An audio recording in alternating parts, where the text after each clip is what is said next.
What is up, guys? ClimaxCombo here, back with another video. I'm Licious Kid. I'm Checkers. And for this video, guys, we have 4 different builds for you. We have a strong build, which we think is going to be pretty much the meta build for the set.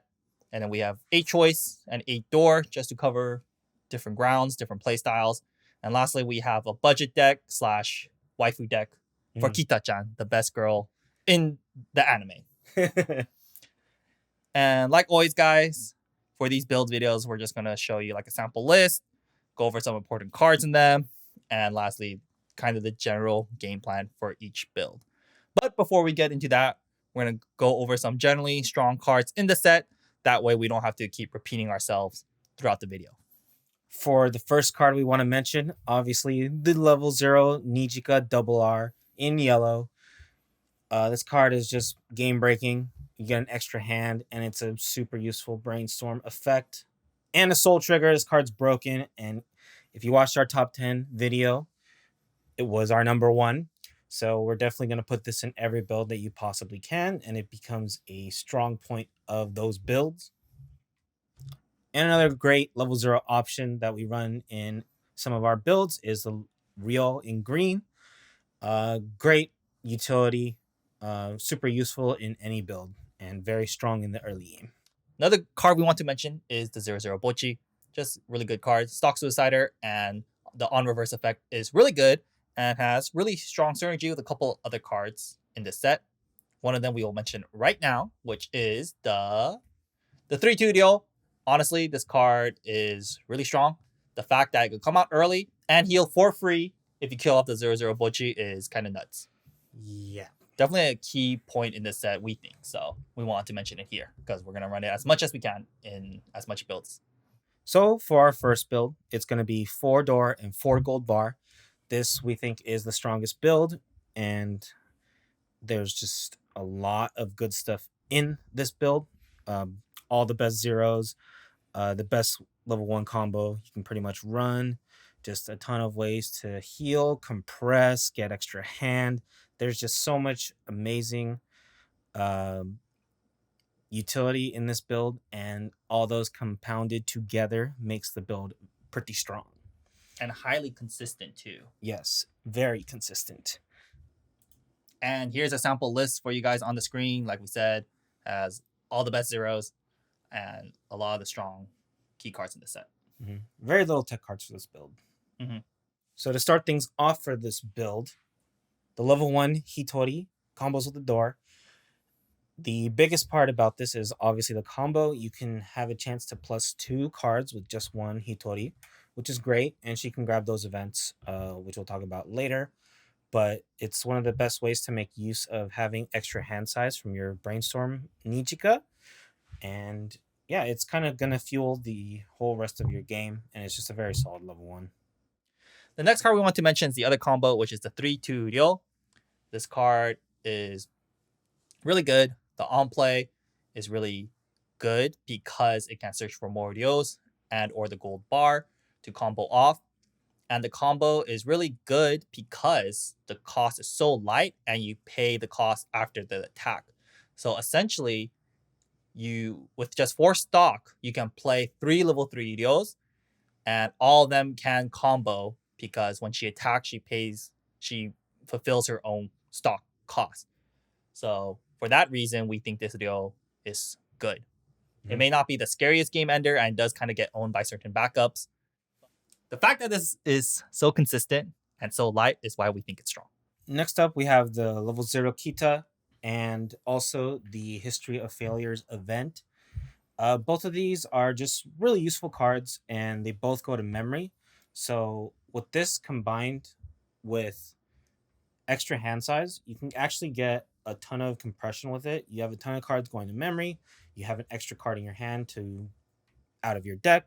So it adds a lot of strength and the ability to cancel a bit more consistently than other builds you are going to be facing against. Another card we want to mention is the 1/0 Futari. Has really good synergy with the 0/0 Bocchi. I mean, just really strong card in conjunction with the Bocchi. You're going to be running the 0/0 Bocchi anyways for the 3/2 Ryo. So you might as well run the 1/0 Futari. It just adds that much more consistency to the build. And the last card we want to mention is the 3-2 Kita. Really easy conditions to come out early. She's big body, and she gives everyone on the board big body as well. So it's really good. And she's the primary card you want to put in the level zone at level 1 to fulfill the experience for the 1-0 Bocchi. And that's kind of the game plan for this deck. Doesn't really do anything flashy, but like we said in the beginning, does a lot of things well.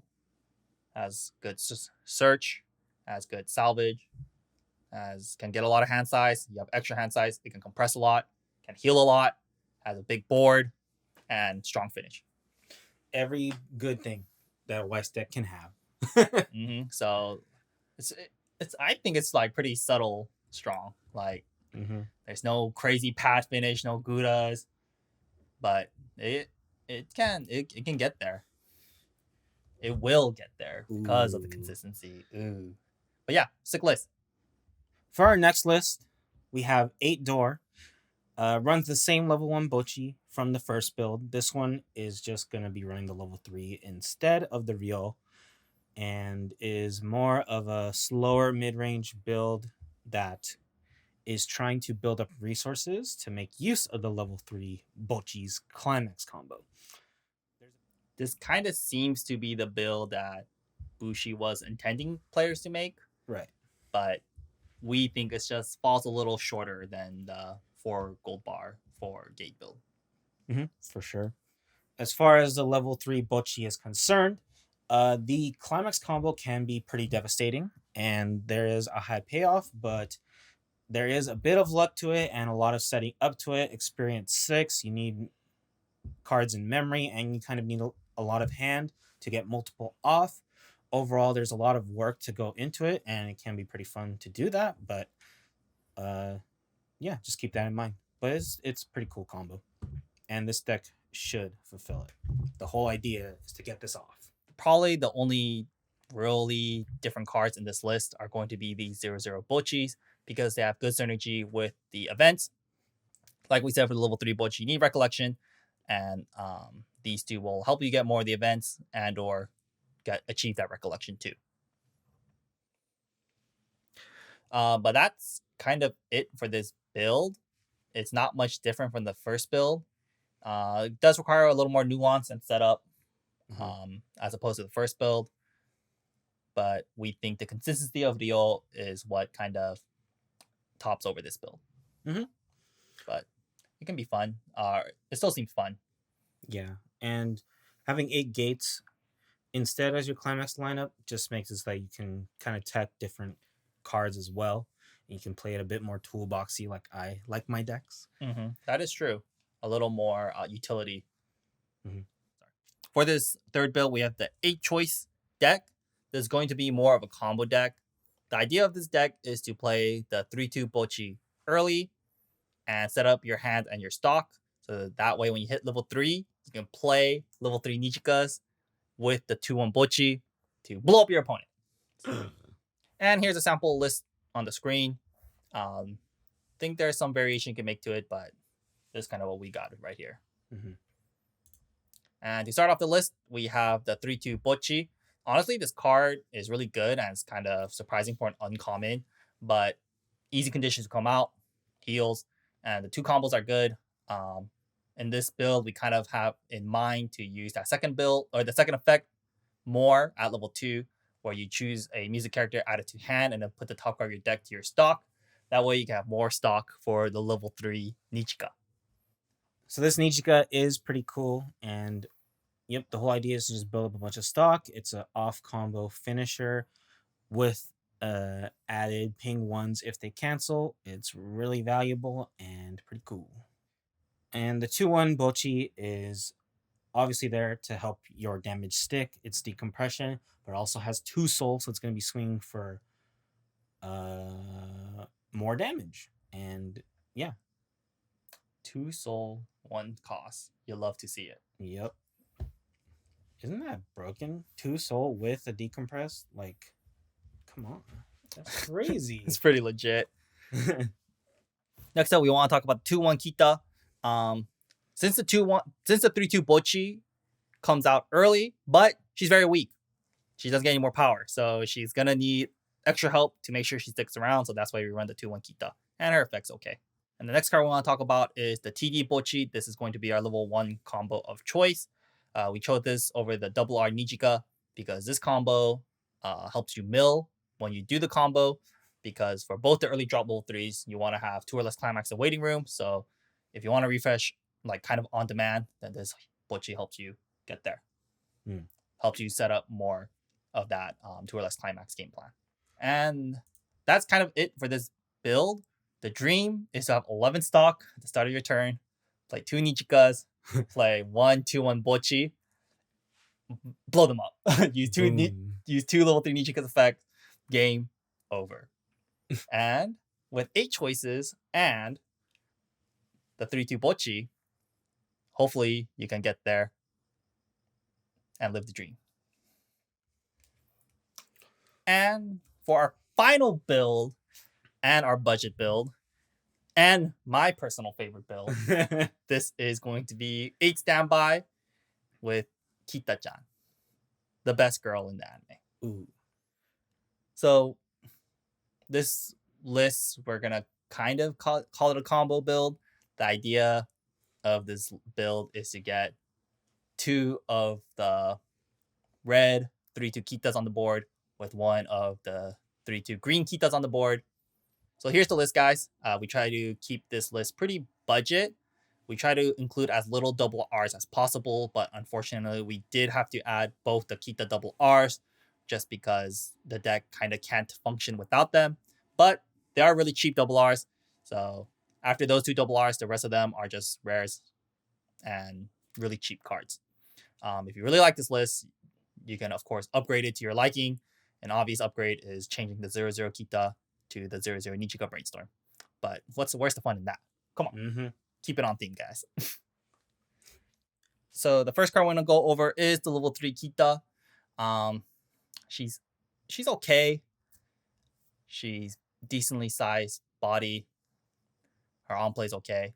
Her combo is pretty cool though. When you play the standby, you give something on attack, burn 1, which is very important to the finish of this build. Cool. Which we will go over right now, which is going to be the 3-2 double attacking Kita. This is the reason why we have the level 0 Kita, because she does send herself to memory, and this level 3 green Kita obviously needs memory for her to get more power and to be hexproof. However, she can double attack when she kills something, pay 1 ditch 2, double attack. So the idea and the dream is you play 2 of the 3-2 red Kitas with 1 of the 3-2 green Kitas. You stand by, you get both the effects to the green Kita. So the green Kita attack, she burns 2, then her attack, you pay 1 ditch 2, she restands, attack, burn 1, and her attack goes off. Ooh. So that's 6 attacks from 1 card, and all you have to do is kill something, pay 1, ditch 2. Wow. Sounds broken to me. No combo for her. That's true. If you can technically just play 3 of these Kitas and slap them. Oh god. They have a really weak board, so it's a pretty light cost too. Ghetto Marika. It's definitely Ghetto Marika, yes. And our other combo that we are running is, of course, the other standby Kita combo 2-1. We're running the level 3 double R Kita, so it should be pretty easy to set up her in your clock to get this out early. You can play these. You can play her as many as you want, even though you don't really need more than 1. And the standby combo is actually pretty neat because it frees up some possibilities to standby out something else and attack with it right away. But yeah, it's pretty cool and it's on theme. And speaking on theme, we have the 1-1 Kita. This card is pretty legit. She's standard 1-1 power, but she has the potential to twin drive, and she can kill herself to save one of your other characters, most likely the 2-1 Kita, keep her around and combo again next turn. So it's pretty good. Just kind of like with the Bocchi we talked about in the last build, well, we run the 2-1 Kita because you have to kill something, so we gotta run this assist. Lastly, we do have this Rio, just a typical bounce back to your hand effect, which is always good with standby cards, frees up your back row. But most importantly, it pumps up your characters. For a standby build, the power is not that crazy. And especially with the level 3 Kita that needs to kill something, you definitely want the opportunity to power her up as much as you can. So it was an easy include. And that's it for this build. Honestly, this list is pretty decent. Like the 2-1 and the 1-1 are Solid actually pretty game plan, solid. yeah. Yeah. And the 3-2 Kita combo isn't the worst. Uh-huh. But the only what we think is the biggest downfall is the finish. The 3-2 green Kita does have to kill something. So if your opponent just doesn't have a board, they can play around that. Or if their character is just too powerful, then they can play around it as well. And the fact that 3-2 green Kita has to be played from hand to stage 2 double attack is also another shortcoming of it. Like you can't just stand by it in the back row, bring it out next turn in the front, and then pop off. You kind of have to play it, which is probably the biggest downside of the 3-2 green Kita. The 3-2 red Kita is okay too, but it's just not a good card really to stand by out because it's just like a 3-2 11k, you know? It's very slow. Yeah, and the fact that she has to be in the front row for her combo to work is also kind of a downside as well. Mhm. But nonetheless, it's more of a fun build. Waifu love. Yeah, and you know if they ever make another set and they make like better level 3s, I think it can pop off. Like the foundation of the deck is actually pretty decent. So here's hoping we get another set for Bocchi. That's all our builds, guys. Pretty cool stuff. I think we covered a lot of ground today, but this being only a single set with 100 cards, there's only so much, different playstyles we can cover. That's not complete garbage. But overall, after doing more research on the set, I actually really like the set. I think it's pretty cool. Pretty exciting. I think it can make some waves in the meta, just a bit. Maybe if the ban list hits some of the super crazy game-ending sets, maybe this deck can flourish, kind of make a comeback. But I think it can win. But it just doesn't have the crazy game end a lot of the top sets have right now. But it has the solid foundation, the solid game plan that a lot of Weiß decks want. All of them. All of them. But with that being said, if you guys like this video, let us know in the comments. You guys always feel free to drop a like and a subscribe. And we'll catch you guys in the next video. Peace.